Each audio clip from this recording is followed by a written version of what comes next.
Well, it's actually quite complicated. And every pharmacy and therapeutics committee does it slightly differently. But in general, one of the most important parts at the beginning is to frame the question correctly.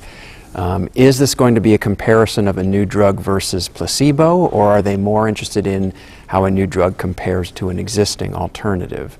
Following that, there's usually a literature search that tries to make sure that all of the pertinent literature is obtained.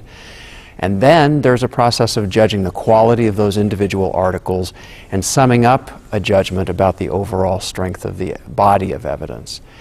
After that, the evidence is just one piece of a larger chain of information that decision-making usually includes. So cost is a contextual issue. Sometimes there are legal or contractual issues that have to be brought into consideration. So evidence is an anchor and obviously the strongest part of the foundation of evidence-based decision-making, but it's just a piece of a larger whole.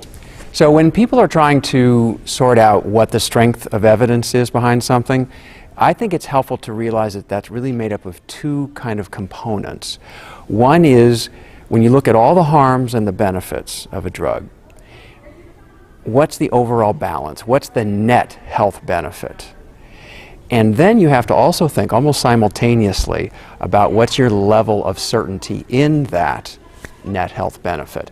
Sometimes you'll have stronger evidence on the benefits and less strong evidence on the harms, but overall it's helpful to think of, is the level of certainty in your evidence high, moderate, or low? Because according to that, I think it really flows through into the way that you would think about using that evidence in a formulary decision.